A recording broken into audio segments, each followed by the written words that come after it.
main class and stay focused and follow directions. You need to stay focused and follow directions because later on we're gonna have a question and activities. So before we move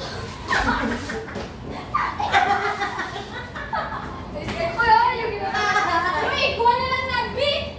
Ikaw na lang ka lang. Pin! Ayok. Banduya! Katulad dito, wait lang. Kani. Sunod natin sa mga subjectives. Kaniguan! Tiri. Amen. Hoy, naman sa objectives, mag-review ako. Oh, ay dili. Review sa Review na ka naman kapatid. Okay, sorry guys. Sabi yan nga teacher ba? May bali, alis. Unay ko, ano. Wala kang bigay na ganina. Hindi sa may ako buwan. Dito Discuss. Dito. Wala namin kasuro. Kapag ka attendance. Okay. Pagpasaya naman, check your attendance first. If I call your name, say present. As I call your name.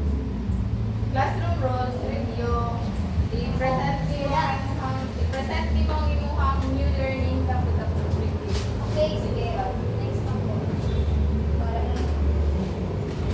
Okay, class. Before we move on to our next topic, does anyone here still remember our previous discussion? Yes, Rubilin? What is our previous discussion that we discussed last meeting? Our previous discussion teacher is all about motion. Okay, there are two types of motion that drives that object to have an action, right? So what is these two types of motion? Okay, Rubilin? The push and pull. Okay, great.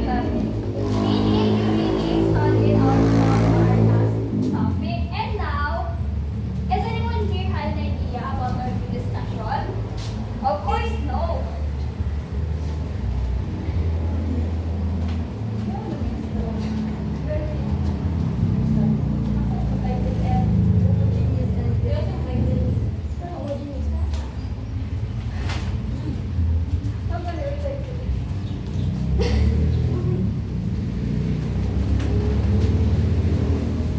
Okay. Our topic for today is about can you pick up? Okay, our new topic for today, can you read class?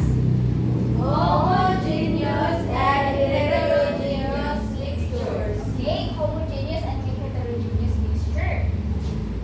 Here is the homogeneous mixture. A mixture that has a uniform composition and appearance throughout. The individual components are mixed at the molecular level, meaning you cannot distinguish different parts. Okay, meaning of the homogeneous mixture class, it is you cannot distinguish whether there are one or two substances because if there are, like for example, you have two materials or things that you mix together, but because it dissolves completely, so you cannot distinguish whether it's a singular substance or you cannot distinguish whether it's two or more products in there. For example, I have a glass, and that glass contains sugar, and another glass contains some water. When we mix it together, when the sugar was already dissolved in the water, it is called homogeneous mixture. But it can be heterogeneous also. For example, that the sugar didn't dissolve completely in the glass full of water, right? So you can see that the sugar, they can be separated. So it means it is called heterogeneous mixture. Phases exist in a single physical phase, so meaning it is a single phase. When you mix the two objects together, they look similar, it's called homogeneous mixture. The next is heterogeneous mixture. Can we read, everyone? A mixture that lacks uniform composition. Its components are unevenly distributed, and you can usually see the distinct substances or phases.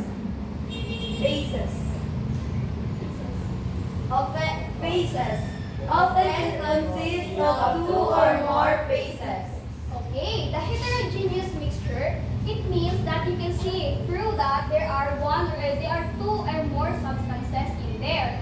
Meaning is you can see it like for example, I have a container full of sand and I have a water. If we mix it together, you can see the difference, right?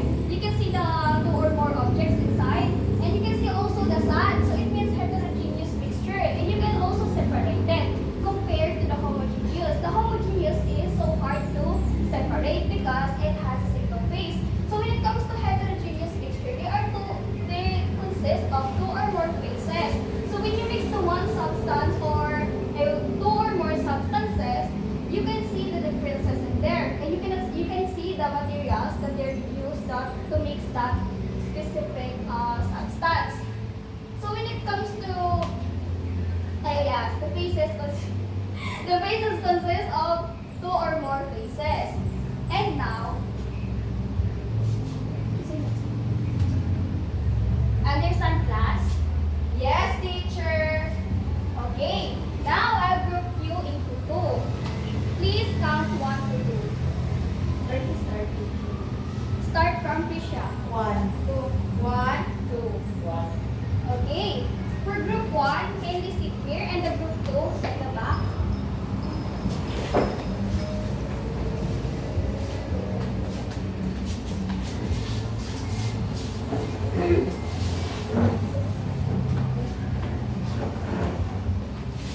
The task for group 1 is classify the following as homogeneous or heterogeneous mixture juice drink.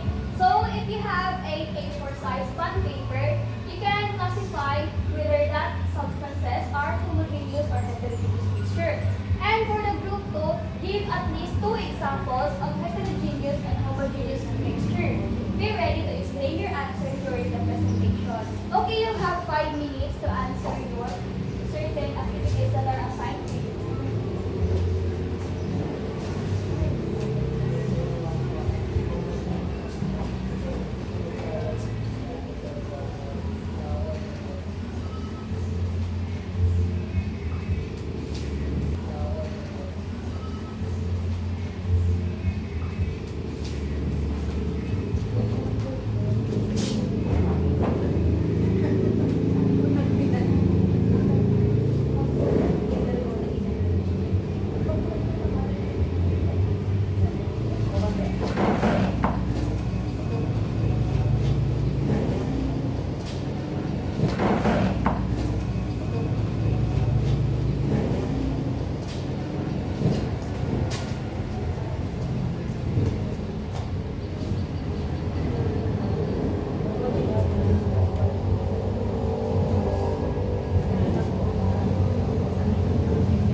We're done na.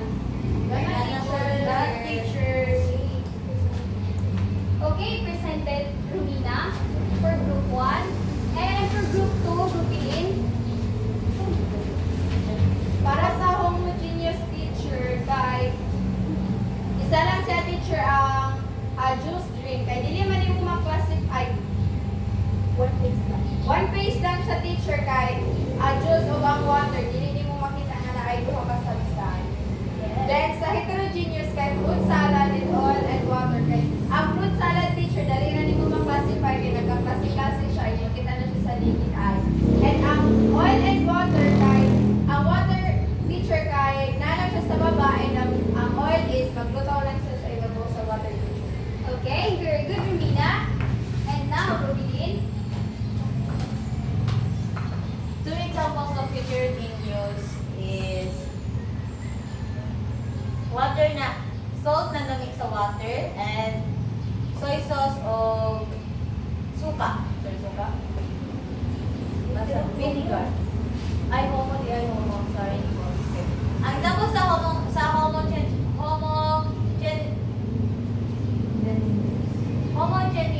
is ang salt na namig sa water and suka o tuyo. Dili man sama sa giingon ka ganina nga di mo wala dito makabalo kung sa ang na-mix dito kay same lang gyapon ang modabas. And sa heterogeneous naman po is fruit salad and or salad or kinilaw. Okay, very good. Can you give a round of applause? 5 counts. Okay, 1, 2, 3, 4, 5. Very good, children.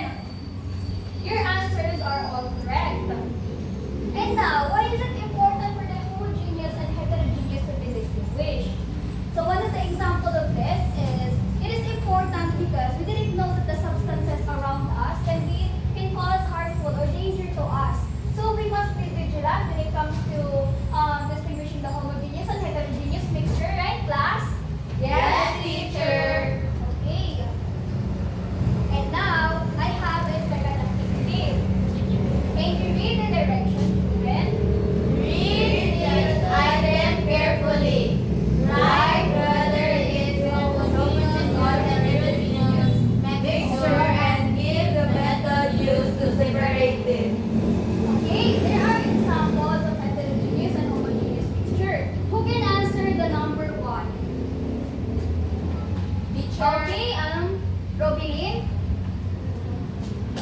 Homogeneous po, teacher. Very good. What about the number 2? Yes, Krisha? Heterogeneous, teacher. Yes, because the oil can be separated in the water. When we mix it together, the oil can be in the top and the water is under. bottom. Yes, correct. How about the third one? Okay, Romina? Sand mixed with water, teacher, is heterogeneous mixture, teacher. Yes, very good. It is heterogeneous mixture because it contains a two-phase. Okay, how about the number 4? Jefford? Yes? Okay, I know. Thank you for your participation, but the answer is wrong. Because the answer of number 4 is homogeneous. Because yes, it can also be called as heterogeneous when the salt is not dissolved already, right? Because you can see the difference. You can see that the water is separated with the salt. But if the salt said that the salt already dissolved, so it means it is one phase. It's called homogeneous mixture. Okay, how about the number 5? Yes, Mikey? Heterogeneous, teacher. Okay, heterogeneous mixture. The number 6. Yes, Trisha? Homogeneous, teacher. Very good. How about the number 7? Okay, Romina? Heterogeneous, teacher. Yes, heterogeneous mixture. Because it said that the soil mixed with water, not already dissolved. There is sometimes that the soil will be dissolved in the water, right? Yes, teacher. Okay, so it's called homogeneous, but in that it is called heterogeneous. And number 8, how about number 8? Okay, Jefford? Okay, homogeneous because it is already dissolved. How about the number 9, Mikey? Ito, heterogeneous. Thanks for your participation, but it is wrong. When you mix the vinegar and the water, it can be, you can combine and you can look like one phase, so it is homogeneous. Okay, number 10. How about number 10? Yes, Rubilin? Heterogeneous po, teacher. Okay, heterogeneous because the rice grain cannot be dissolved, right? Yes, teacher. Okay, now, I have a question for you.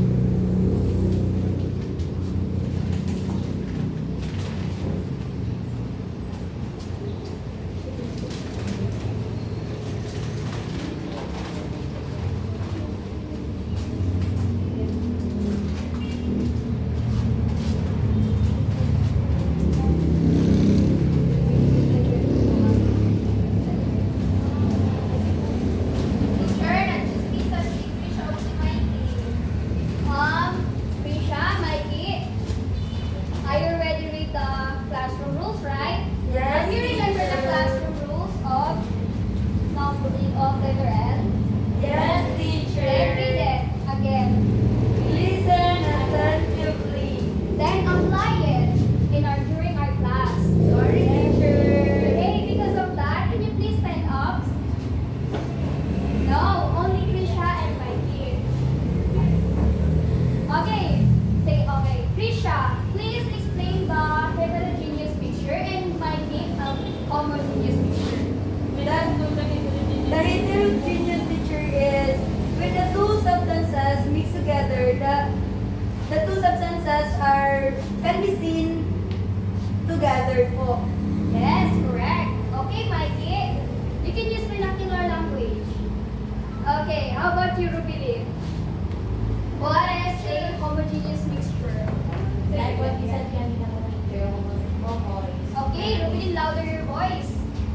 Like what we said kanina, teacher, ang homogeneous na teacher is isa lang siya kami, one basis lang po siya po. Okay, very good. Means that you've learned a lot from our discussion. And now, the evaluation. I'm gonna give you a papers. You can answer it.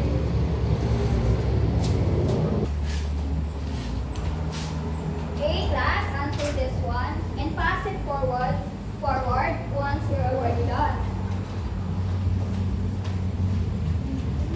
I'll give you 5 minutes to answer.